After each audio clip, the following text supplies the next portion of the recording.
পেট্রোম্যাক্সের আলোতে বসে ডিনার খাচ্ছি। সবেমাত্র ডালনার ডিমে একটা কামড় দিয়েছি।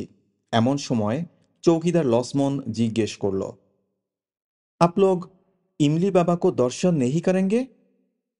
বলতে বাধ্য হলাম যে ইমলি বাবার নামটা আমাদের কাছে একেবারেই নতুন, তাই দর্শন করার প্রশ্নটা ওঠেইনি।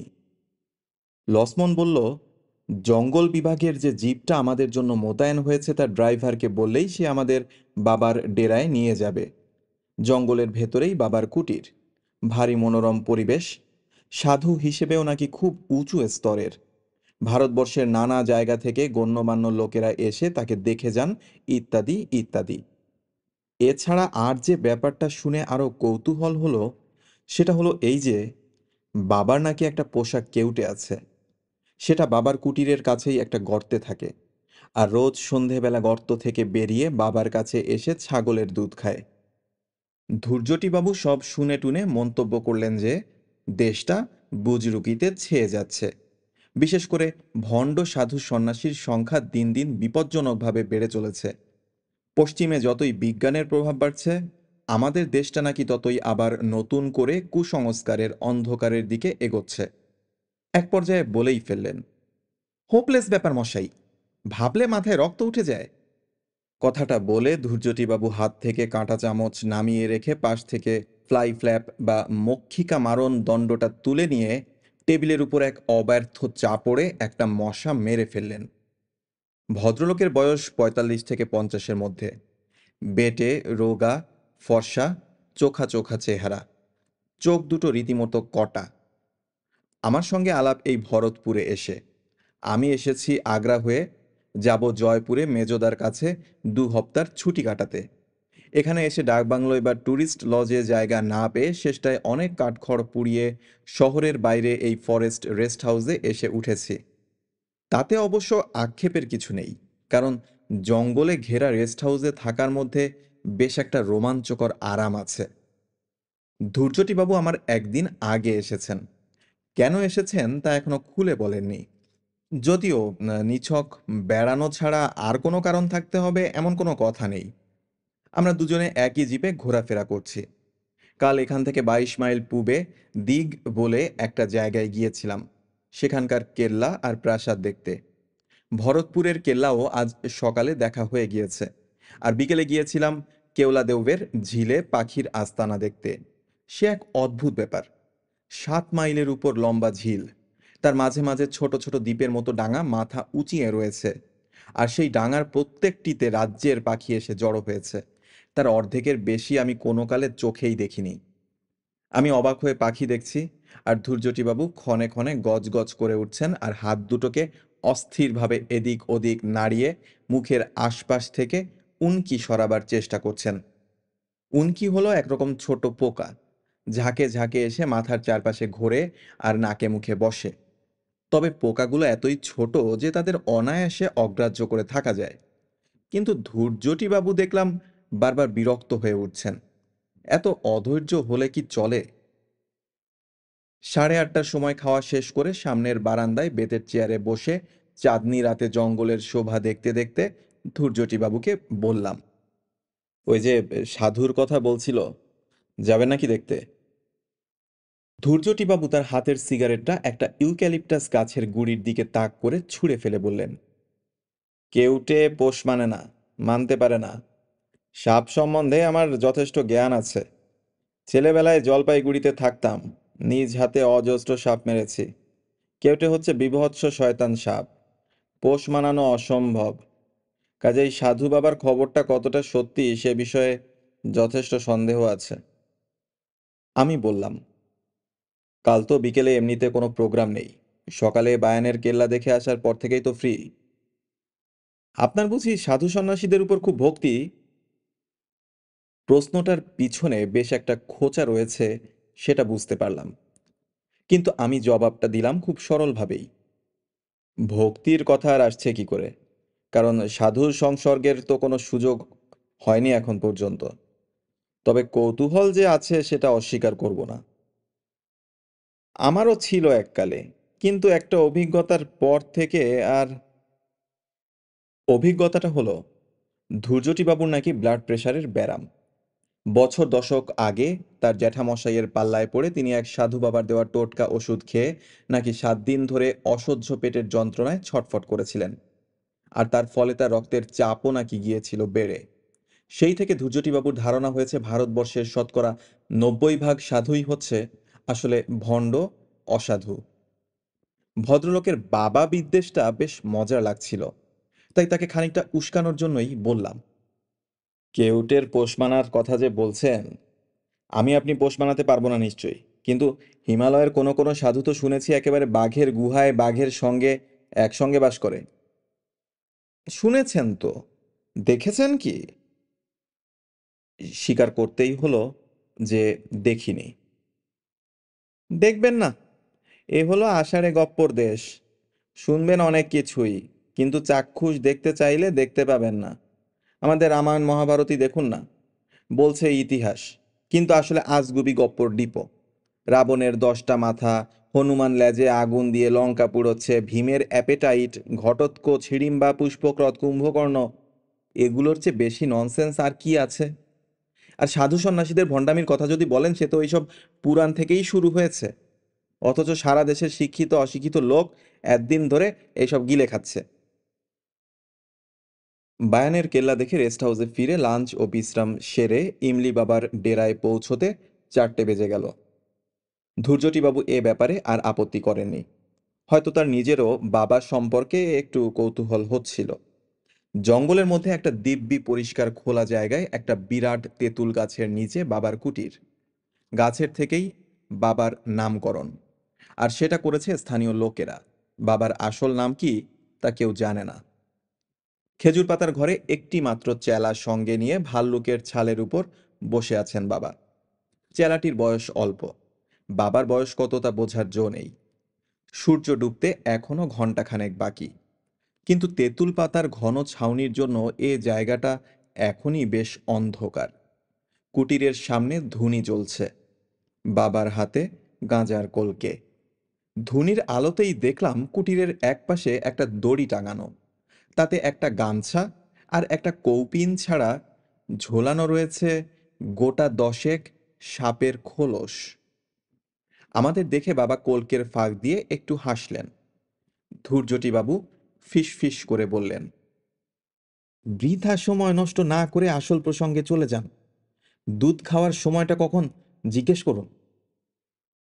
হঠাৎ এই সময় বাবা কথা বলে উঠলেন, "अब बालकिशन से मिलना चाहते हैं?" ইমলি বাবা আশ্চর্য উপায়ে আমাদের মনের কথা জেনে ফেলেছেন। কেউটের নাম যে বালকিশন, সেটা আমাদের জিপের ড্রাইভার দীনদয়াল কিছুক্ষণ আগেই আমাদের বলেছে। ইমলি বাবাকে বলতেই হলো যে আমরা তার সাপের কথা শুনেছি এবং পোষা সাপের দুধ খাওয়া দেখতে আমাদের ভারী আগ্রহ। সে সৌভাগ্য হবে কি? ইমলি বাবা আক্ষেপের ভঙ্গিতে মাথা নাড়লেন। বললেন, বালকিশন রোজই সূর্যাস্তের সঙ্গে সঙ্গে বাবার ডাক শুনে গর্ত থেকে বেরিয়ে কুটিরে এসে দুধ খেয়ে যায়। 2 দিন আগ পর্যন্ত এসেছে, কিন্তু গতকাল থেকে তার শরীরটা নাকি তেমন ভালো নেই। আজ পূর্ণিমা, আজও সে আসবে না, আসবে আবার কাল থেকে। সাপের শরীর খারাপ হয় এ খবরটা আমার কাছে নতুন, তবে পোষা সাপ তো হবে নাই বা কেন? গরু, ঘোড়া, কুকুর ইত্যাদির জন্য তো হাসপাতালই আছে। বাবার চেলা আরও একটা খবর দিল, একে তো শরীর খারাপ, তার উপর কিছু কাঠ পিঁপড়ে নাকি তার গর্তে ঢুকে বালকিশনকে বেশ কাবু করে ফেলেছিল। সেই সব পিঁপড়ে নাকি বাবার অভিশাপে পঞ্চত্বপ্রাপ্ত হয়েছে। কথাটা শুনে ধূর্যটিবাবু আমার দিকে আর চোখে চাইলেন। আমি কিন্তু ইমলি বাবার দিকেই দেখছিলাম। চেহারায় তেমন কোনো বিশেষত্ব নেই। পরনে সাধারণ একটা গেরুয়া আলখাল্লা, মাথায় জটা আছে, কিন্তু তেমন জবরজং কিছু নয়। 2 কানে 2টো লোহার মাকড়ি, গলায় গোটা চারেক ছোট বড় মালা, ডান কনুইয়ের উপর একটা তাবিজ।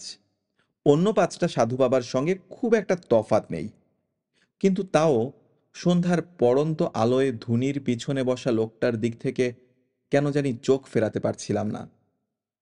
আমরা দাঁড়িয়ে আছি দেখে চেলাটি 2টো চাটাই বের করে এনে বাবার হাত 10 দূরে বিছিয়ে দিল। কিন্তু বাবার পোষা কেউটেকেই যখন দেখা যাবে না, তখন আর বসে কি হবে? বেশি দেরি করলে আবার ফিরতে রাত হয়ে যাবে। গাড়ি আছে ঠিকই, কিন্তু জঙ্গলের ভেতর দিয়ে রাস্তা, আর আশেপাশে জন্তু জানোয়ারেরও অভাব নেই। হরিণের পাল তো রোজই দেখছি। তাই শেষ পর্যন্ত আর বসলাম না। বাবাকে নমস্কার করতে তিনি মুখ থেকে কোলকে না সরিয়ে চোখ বুজে মাথা হেঁট করে প্রতি নমস্কার জানালেন। আমরা দুজনে শখানেক গজ দূরে রাস্তার ধারে রাখা জিপের উদ্দেশ্যে রওনা দিলাম। কিছু আগেও চারিদিকের গাছগুলো থেকে বাসায় ফেরা পাখির কলরব শুনতে পাচ্ছিলাম। এখন সব নিস্তব্ধ। কুটির থেকে বেরিয়ে কয়েক পা গিয়ে ধূর্যটিবাবু হঠাৎ থেমে বললেন, সাপটা না হয় নাই দেখা গেল, তার গর্তটা অন্তত একবার দেখতে চাইলে হতো না? আমি বললাম, তার জন্য তো ইমলি বাবার কাছে যাবার কোনো দরকার নেই। আমাদের ড্রাইভার দীনদয়াল বলছিল ও গর্তটা দেখেছে। হুম, ঠিক কথা। গাড়ি থেকে দীনদয়ালকে নিয়ে আমরা আবার ফিরে এলাম। এবার কুটিরের দিকে না গিয়ে একটা বাদাম গাছের পাশ দিয়ে সরু পায়ে হাঁটা পথ ধরে খানিক দূর এগিয়ে যেতেই সামনে একটা কাঁটা ঝোপ পড়ল। আশেপাশে পাথরের টুকরো পড়ে থাকতে দেখে মনে হলো এককালে এখানে হয়তো একটা দালান জাতীয় কিছু ছিল। দীনদয়াল বলল, ওই ঝোপটার ঠিক পিছনেই নাকি সাপের গর্ত।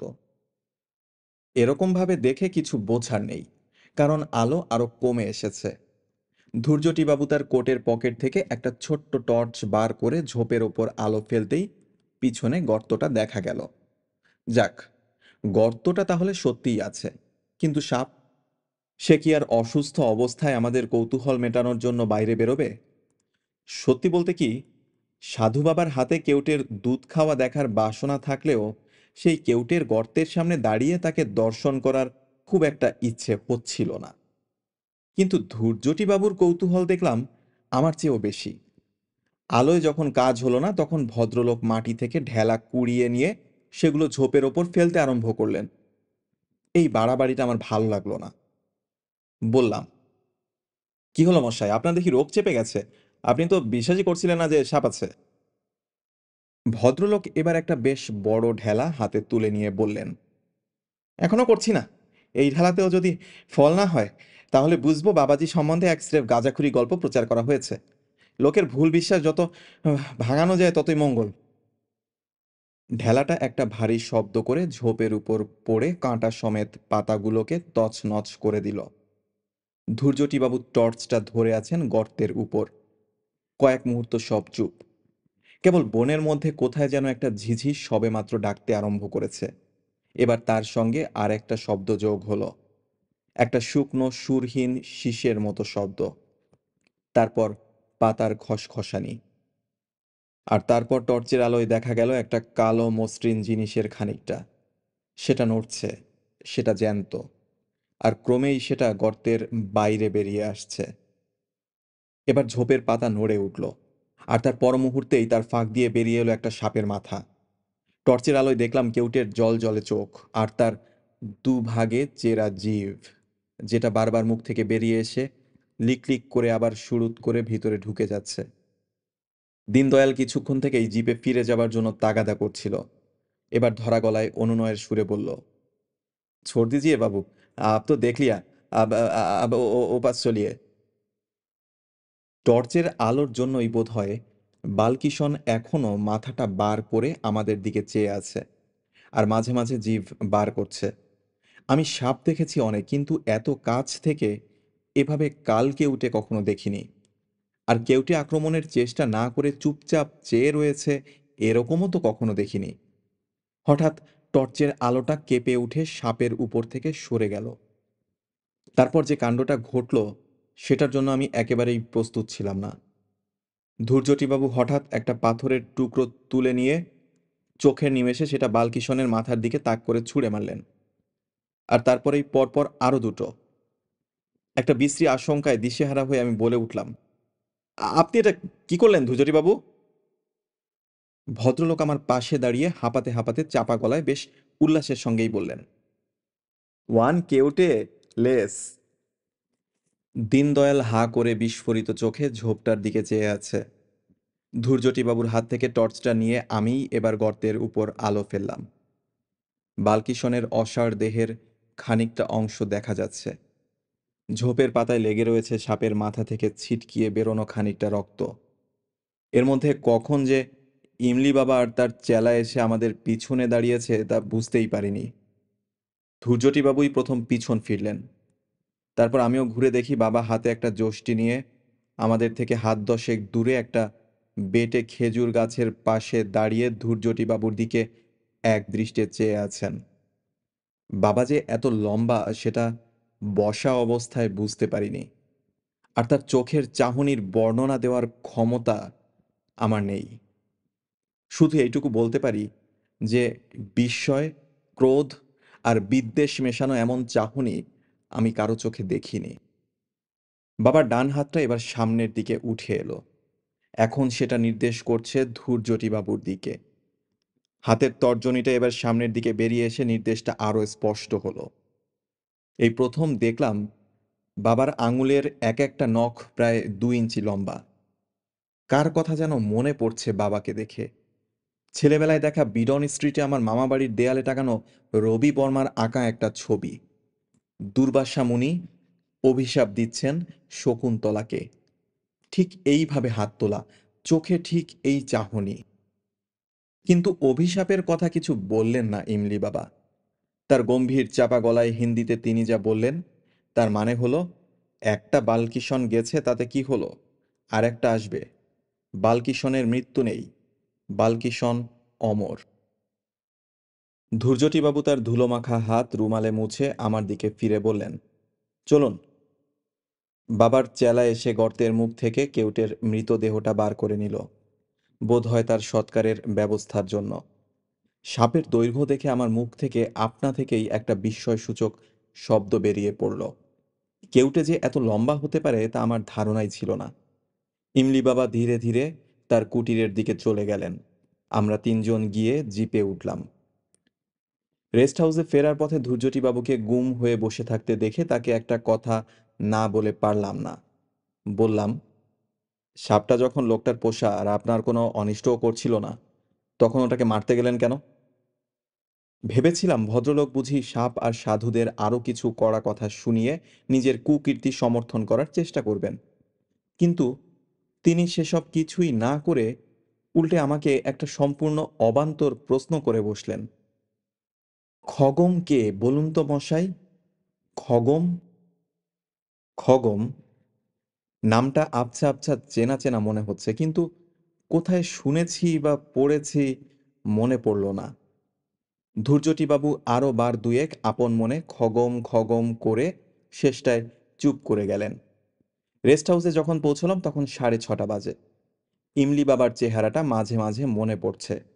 দুর্বাসার মতো চোখ পাকিয়ে হাত তুলে রয়েছেন ধূর্যটিবাবুর দিকে। ভদ্রলোকের কেন যে এমন মতিভ্রম হলো কে জানে। তবে মন বলছে ঘটনার শেষ দেখে এসেছি আমরা, কাজেই ও নিয়ে আর ভেবে লাভ নেই। বাবা নিজেই বলেছেন বালকৃষ্ণের মৃত্যু নেই। ভরতপুরের জঙ্গলে কি আর কেউটে নেই? কালকের মধ্যে নিশ্চয়ই বাবার চেলা চামুন্ডারা আর একটা কেউটে ধরে এনে বাবাকে উপহার দেবে। ডিনারে লসমন মুরগির কারি রেঁধেছিল, আর তার সঙ্গে ঘিয়ে ভাজা হাতের রুটি আর উরুৎকা ডাল। সারাদিনের ঘোরাফেরার পর খিদেটা দিব্যি হয়। কলকাতায় রাত্রে যা খাই তার ডবল খেয়ে ফেলি অক্লেশে। ধূর্যটিবাবু ছোটখাটো মানুষ হলে কি হবে, তিনিও বেশ ভালোই খেতে পারেন। কিন্তু আজ যেন মনে হলো ভদ্রলোকের খিদে নেই। শরীর খারাপ লাগছে কিনা জিজ্ঞেস করাতে কিছু বললেন না। আমি বললাম, আপনি কি বালকিষণের কথা ভেবে আক্ষেপ করছেন? ধূর্যটিবাবু আমার কথায় মুখ খুললেন বটে, কিন্তু যা বললেন সেটাকে আমার প্রশ্নের উত্তর বলা চলে না। পেট্রোম্যাক্সের দিকে এক দৃষ্টে তাকিয়ে থেকে গলাটাকে ভীষণ সরু আর মোলায়েম করে বললেন, সাপটা ফিসফিস করছিল, ফিসফিস করছিল।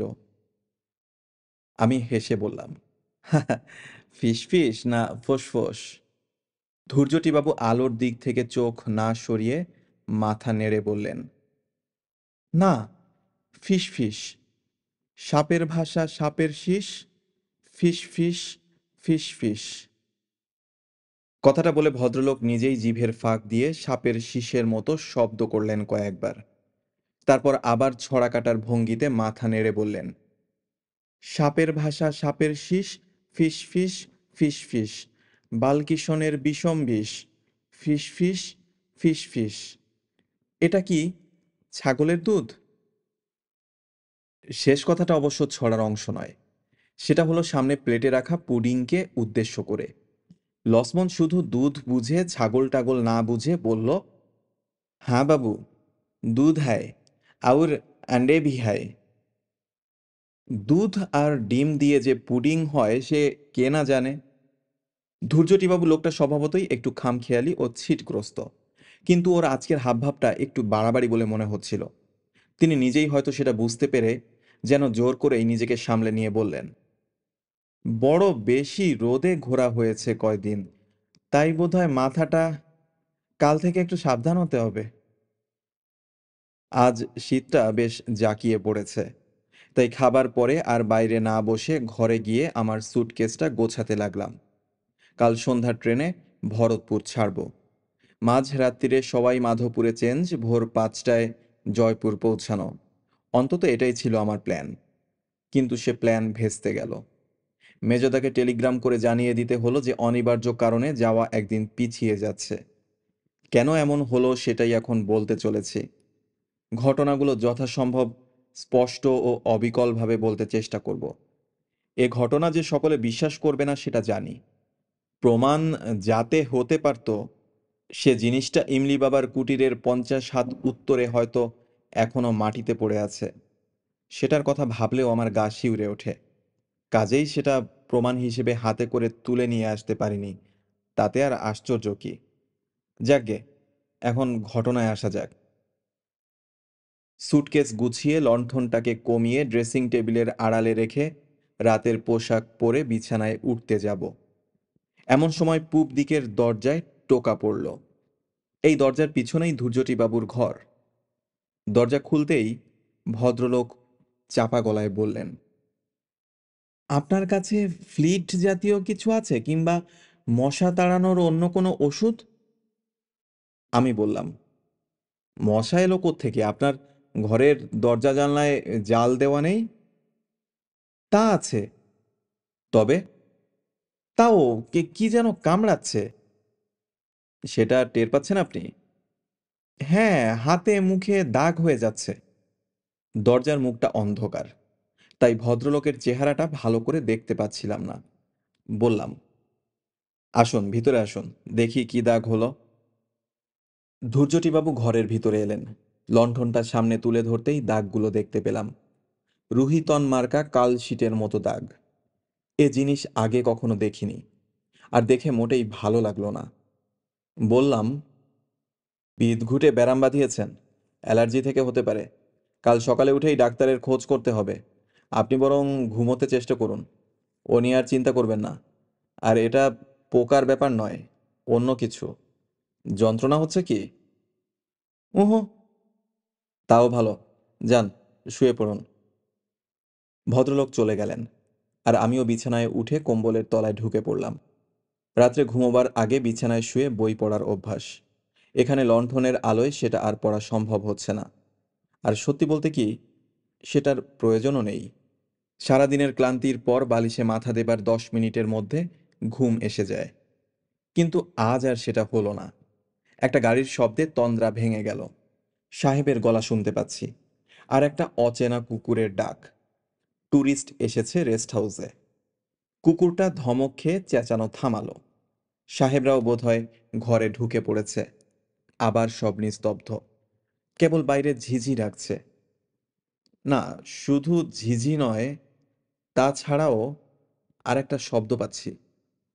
আমার পূব দিকের প্রতিবেশী এখনো সজাগ। শুধু সজাগ নয়, সচল।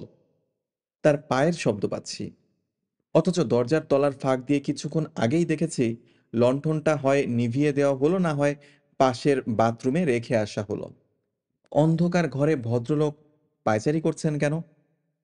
এই প্রথম আমার সন্দেহ হলো যে ভদ্রলোকের মাথায় হয়তো ছিটেরও একটু বেশি কিছু আছে। তার সঙ্গে আমার আলাপ মাত্র 2 দিনের। তিনি নিজে যা বলেছেন তার বাইরে তার সম্বন্ধে আমি কিছুই জানি না। কিন্তু সত্যি বলতে কি, মাত্র কয়েক ঘন্টা আগে পর্যন্ত যাকে আর কি পাগলামো বলে, তার কিন্তু কোনো লক্ষণ আমি ধূর্যটিবাবুর মধ্যে দেখিনি। দিগ আর বায়ানের কেল্লা দেখতে দেখতে তিনি যে ধরনের কথাবার্তা বলছিলেন তাতে মনে হয় ইতিহাসটা তার বেশ ভালোভাবেই পড়া আছে।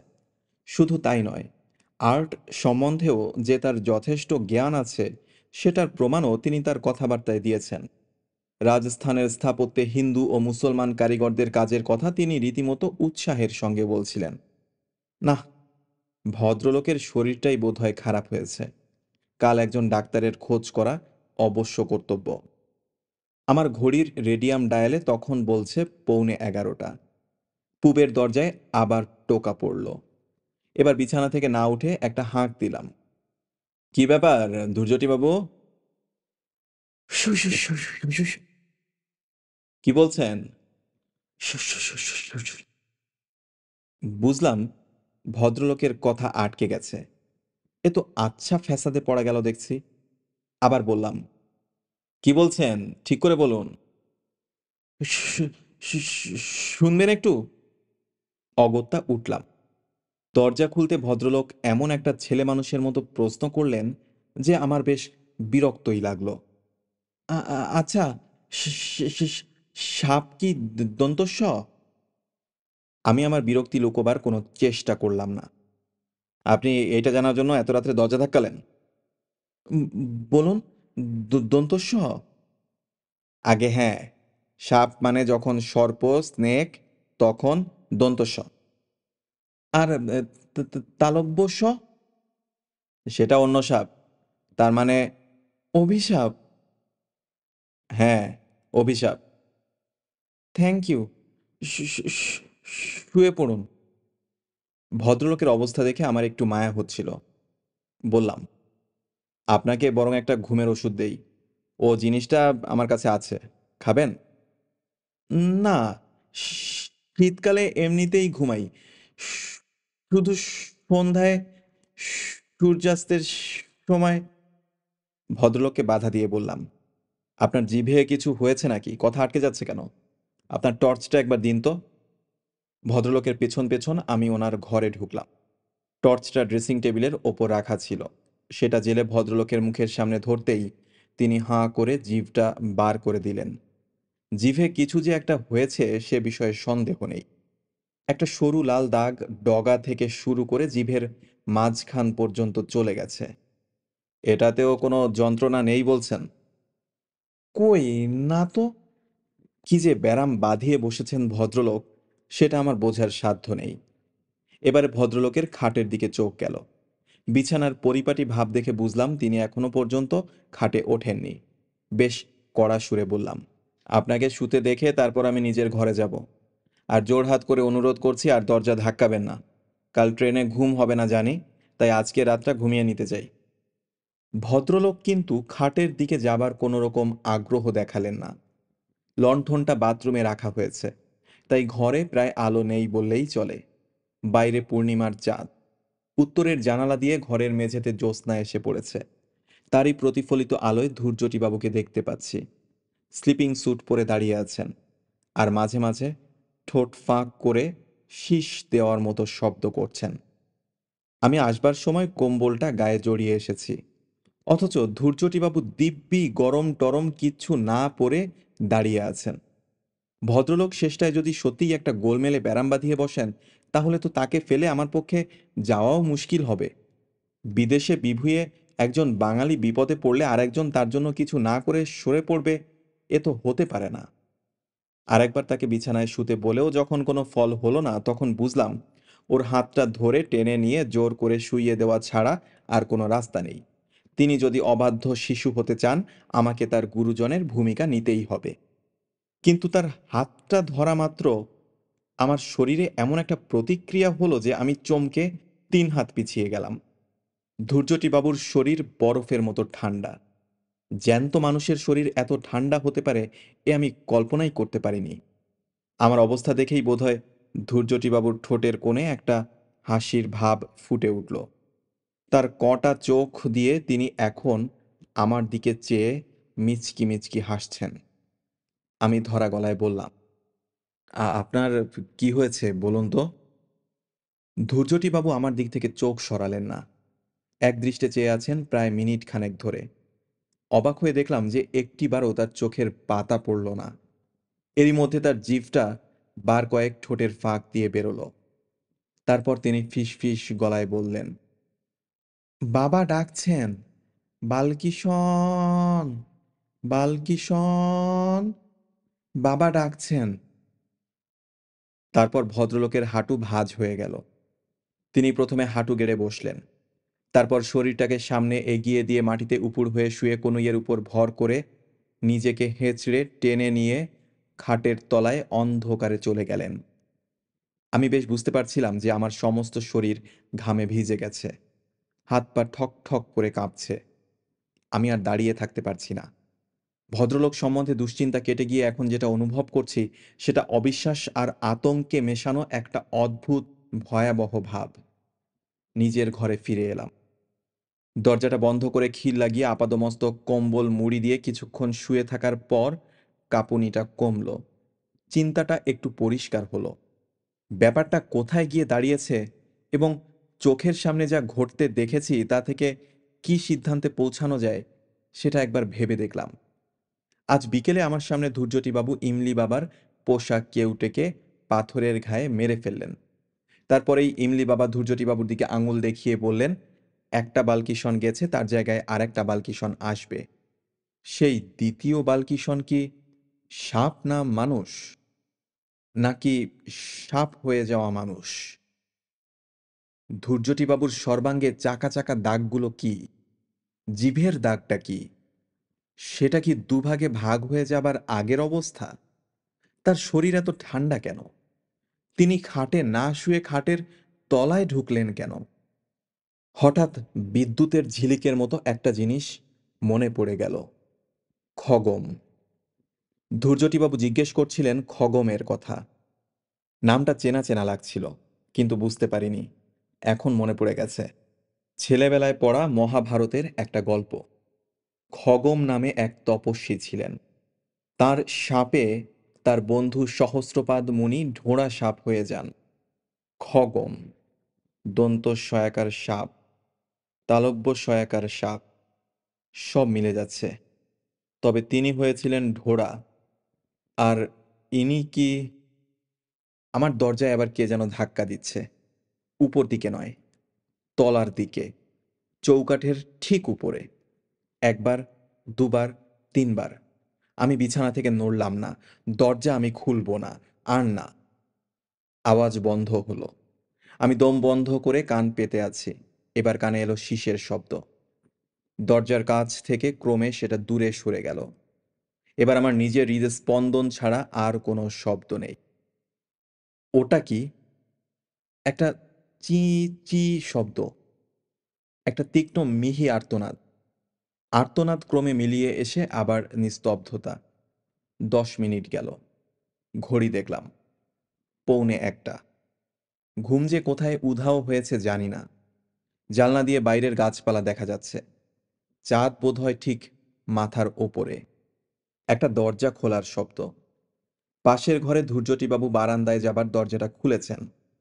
আমার ঘরের যেদিকে জানালা, বারান্দায় যাবার দরজাও সেই দিকে। ধূর্যটিবাবুর ঘরেও তাই। বারান্দা থেকে নেমে 20 হাত গেলেই গাছপালা শুরু হয়। ধূর্যটিবাবু বারান্দায় বেরিয়েছেন। কোথায় যাচ্ছেন তিনি? কি মতলব তার? আমি এক দৃষ্টে জানালার দিকে চেয়ে রইলাম। শিসের শব্দ পাচ্ছি। সেটা ক্রমশ বাড়ছে। এবার সেটা ঠিক আমার জানালার বাইরে। জানালাটা ভাগ্যিস জালে ঢাকা, নইলে একটা কি যেন জিনিস জানালার তলার দিক থেকে ওপরে উঠছে। খানিকটা উঠে থেমে গেল। একটা মাথা। লণ্ঠনের আবছা আলোয় দুটো জ্বলজ্বলে কটা চোখ। নিষ্পলক দৃষ্টিতে চোখ দুটো আমার দিকে চেয়ে আছে। প্রায় মিনিট খানেক এইভাবে থাকার পর একটা কুকুরের ডাক শোনা মাত্র মাথাটা বাঁ দিকে ঘুরে পরক্ষণেই আবার নিচের দিকে নেমে অদৃশ্য হয়ে গেল। কুকুরটা ডাকছে, পরিত্রাহী চিৎকার। এবার একটা ঘুম জড়ানো সাহেবী গলায় ধমকের আওয়াজ পেলাম। একটা কাতর গোঙানির সঙ্গে কুকুরের ডাকটা থেমে গেল। তারপর আর কোনো শব্দ নেই। আমি মিনিট 10 ইন্দ্রিয়গুলোকে সজাগ রেখে শুয়ে রইলাম। কানের মধ্যে আজই রাত্রে শোনা একটা ছড়া বারবার ফিরে আসছে। সাপের ভাষা সাপের শিস, ফিস ফিস ফিস ফিস, বালকিশনের বিষম বিষ। ফিস ফিস ফিস ফিস। ক্রমে সেই ছড়াটাও মিলিয়ে এলো। বুঝতে পারলাম একটা ঝিমঝিমে অবসন্ন ভাব আমাকে ঘুমের দিকে টেনে নিয়ে যাচ্ছে। ঘুমটা ভাঙল সাহেবদের চেঁচামেচিতে। ঘড়িতে দেখি 6টা বাজতে 10। কিছু একটা গন্ডগোল বেঁধেছে। তাড়াতাড়ি উঠে গায়ে একটা গরম কাপড় চাপিয়ে বাইরে এসে শ্বেতাঙ্গ আগন্তুকদের সাক্ষাৎ পেলাম। 2 যুবক, আমেরিকান। ডাকনাম ব্রুস আর মাইকেল। তাদের পোষা কুকুরটা কাল রাত্রে মারা গেছে। কুকুরটাকে নিজেদের ঘরেই নিয়ে শুয়েছিল, তবে ঘরের দরজা বন্ধ করেনি। ওরা সন্দেহ করছে রাত্রে বিছে বা সাপ জাতীয় বিষাক্ত কিছু এসে কামড়ানোর ফলে এই দশা। মাইকেলের ধারণা কাঁকড়া বিছে, কারণ শীতকালে সাপ বেরোয় না সেটা সকলেই জানে। আমি আর কুকুরের উপর সময় নষ্ট না করে বারান্দার উল্টো দিকে ধূর্যটিবাবুর ঘরের সামনে গিয়ে হাজির হলাম। দরজা খোলা রয়েছে। ঘরের মালিক ঘরে নেই।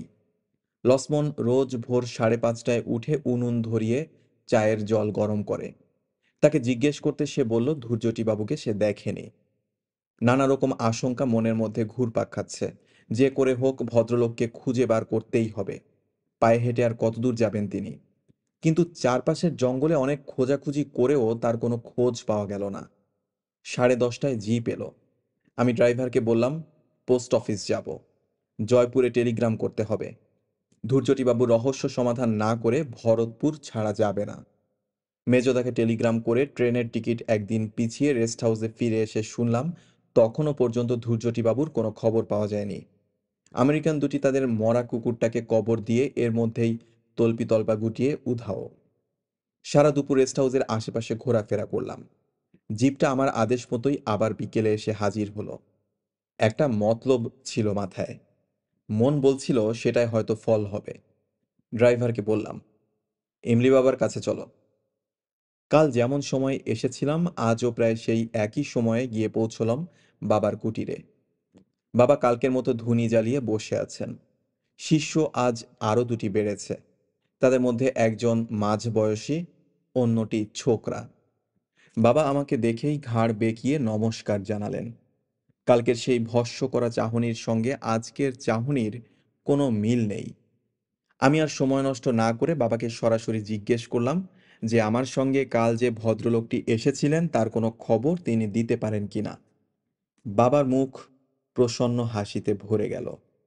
বললেন, খবর আছে বই কি। তোমার দোস্ত আমার আশা পূর্ণ করেছে। সে আমার বালকিশনকে আবার ফিরিয়ে এনেছে। এই প্রথম চোখে পড়ল বাবার ডান পাশে রাখা রয়েছে একটা পাথরের বাটি। সেই বাটিতে যে সাদা তরল পদার্থটা রয়েছে সেটা দুধ ছাড়া আর কিছু নয়। কিন্তু সাপ আর দুধের বাটি দেখতে তো আর আমি এতদূর আসিনি। আমি এসেছি ধূর্যটি প্রসাদ বসুর খোঁজে। লোকটা তো আর হাওয়ায় মিলিয়ে যেতে পারে না। তার অস্তিত্বের একটা চিহ্নও যদি দেখতে পেতাম তবু খানিকটা নিশ্চিন্ত হওয়া যেত। ইমলি বাবা মানুষের মনের কথা বুঝে ফেলতে পারেন এটা আগেও দেখেছি। গাঁজার কলকেতে বড় রকম একটা টান দিয়ে সেটা পাশের প্রৌঢ় চেলার হাতে চালান দিয়ে বললেন, তোমার বন্ধুকে তো তুমি আর আগের মতো ফিরে পাবে না, তবে তার স্মৃতিচিহ্ন সে রেখে গেছে। সেটা তুমি বালকিশনের ডেরার 50 পা দক্ষিণে পাবে। সাবধানে যেও, অনেক কাটা গাছ পড়বে পথে। বাবার কথা মতো গেলাম বালকিশনের গর্তের কাছে। সে গর্তে এখন সাপ আছে কিনা সেটা জানার আমার বিন্দু মাত্র কৌতূহল নেই। আকাশে ডুবুডুবু সূর্যের দিকে চেয়ে হিসেব করে দক্ষিণ দিক ধরে এগিয়ে গেলাম। ঘাস, কাটা ছোপ, পাথরের টুকরো আর চোর কাটার ভেতর দিয়ে গুনে গুনে 50 পা এগিয়ে গিয়ে একটা অর্জুন গাছের গুড়ির ধারে যে জিনিসটা পড়ে থাকতে দেখলাম, সেরকম জিনিস এই কয়েক মিনিট আগেই ইমলি বাবার কুটিরে দড়ি থেকে ঝুলতে দেখে এসেছি। সেটা একটা খোলস। সারা খোলসের উপর রুহিতন মার্কা নকশা। সাপের খোলস কি? না, তা নয়। সাপের শরীর কি এত চওড়া হয়? আর তার দুপাশ দিয়ে কি দুটো হাত আর তলা দিয়ে একজোড়া পা বের হয়? আসলে এটা একটা মানুষের খোলস। সেই মানুষটা এখন আর মানুষ নেই। সে এখন ওই গর্তটার মধ্যে কুণ্ডলি পাকিয়ে শুয়ে আছে। সে যাতে কেউটে, তার দাঁতে বিষ। ওই যে তার শীষ শুরু হলো। ওই যে সূর্য ডুবলো। ওই যে ইমলি বাবা ডাকছে, বালকিশন, বালকিশন, বালকিশন।